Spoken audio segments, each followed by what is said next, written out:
And I really don't have an awful lot of time to go through and explain to you the socio-economic situation that will lead the people to turn their authority over to the beast. And to basically say, we can't handle this, will you please handle it for us? But the Bible, what it does is in one chapter, it gives you a quick summary of everything.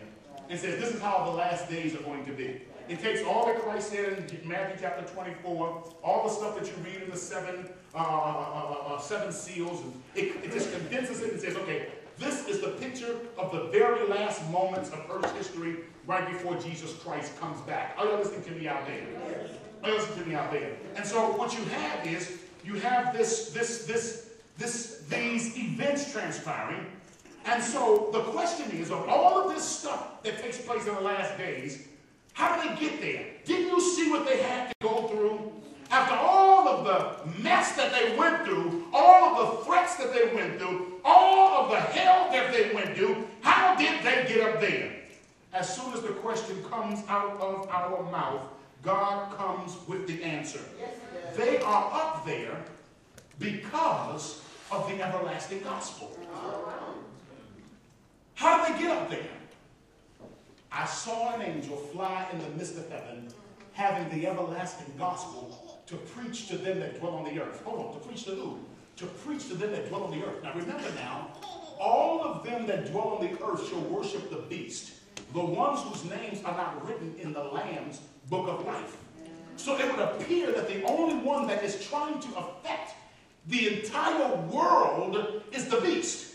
But Jesus comes along and says, I got folk up here because while the beast was trying to deceive the world, I was trying to inform the world. While the beast was trying to manipulate the world, I was trying to save the world. You have these two movements that are running parallel. And if you really want to understand how these two movements work, I would encourage you to read a powerful book called Great Controversy and read a chapter called Modern Revivals. And you will see this parallel that takes place between these two movements in the last days. I saw another angel descending from heaven, and the earth was lightened with his glory. Are you listening to me out there?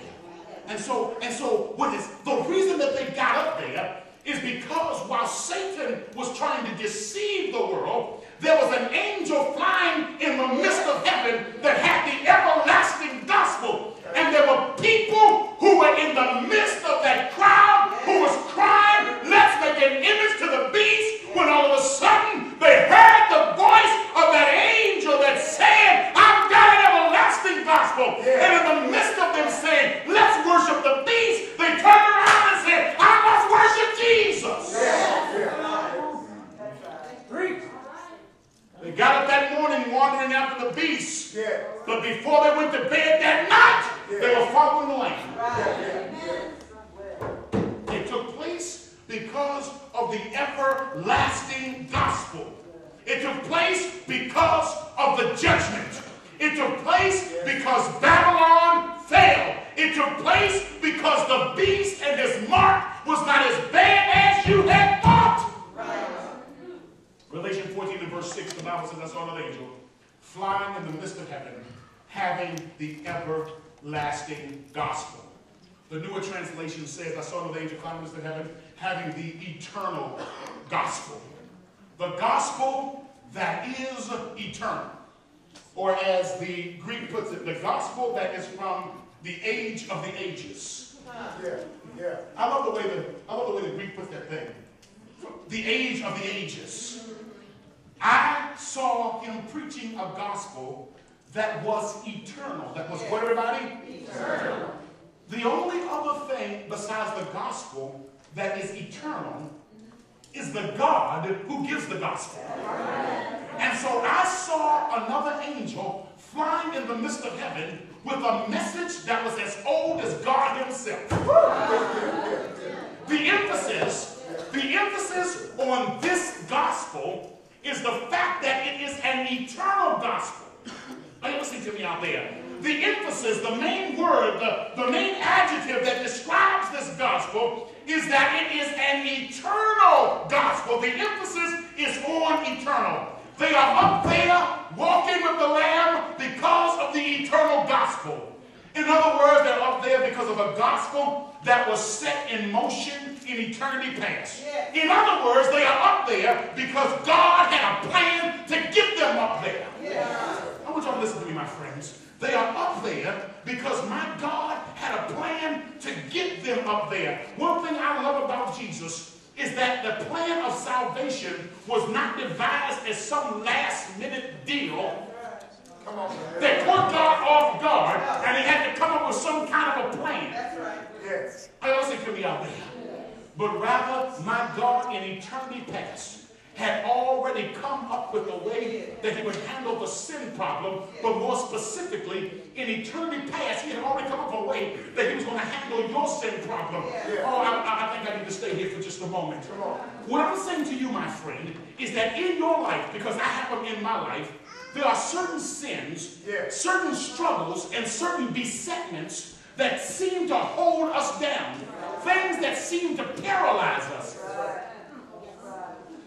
And as we are going through the trials and the tribulations that are a result of our hereditary sins, stuff that we got from our mamas and daddies, our cultivated sins, which means sins that we had no business engaging in, but once we got involved in them, we realized that they had a stronger hold on us than we wanted them to. Now, listen to me out there. We're in different circumstances with different trials and tribulations, not because we're being persecuted from the outside, but because of choices that we've made in our own lives. I hear so many brothers, oh, the man is on my back, and the reason I'm in jail is because of the man. No, the reason you're in jail is because you're selling dope.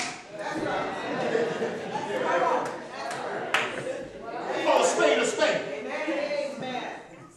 Oh, you guys, these old no good men out here who take advantage of women and stuff. No. The reason you're in the situation you're in is because you like to lay around with no good men.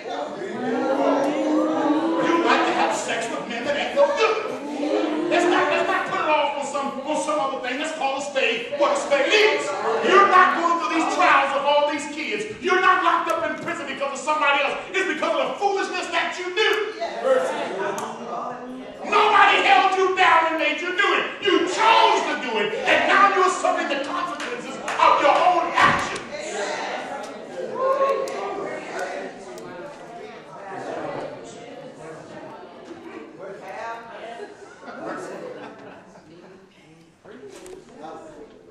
Man was riding my back. Listen, my friends. You quit running the streets, he wouldn't have your back to jump over. All men are dogs. I'm going to stay there for a minute. I'll be honest with you. I have been to dog pounds. I've been to people's houses that have dogs. And in all my life, I have never had a dog make an advance at me. But I've noticed that dogs make advances to other dogs.